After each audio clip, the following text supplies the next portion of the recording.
So it's an awesome sunny day. I'm here in Corpus Christi, Texas, cooking some chorizo in my toaster oven.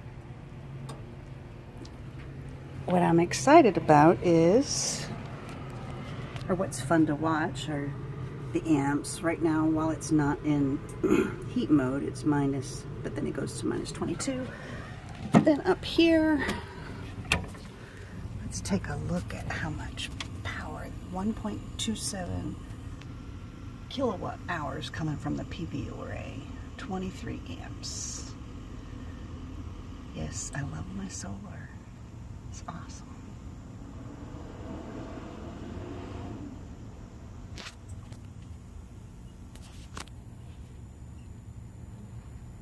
It's awesome.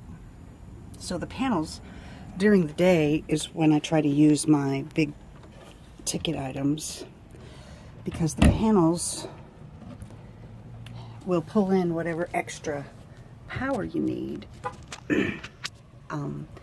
without depriving the batteries from any power. 52.9 is what my batteries are currently at, with 20 amps getting sucked.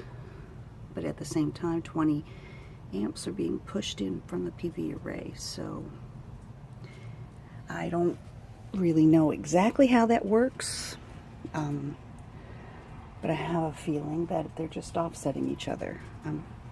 I'm sure if I'm wrong, there will be some lovely YouTubers out there to correct me, but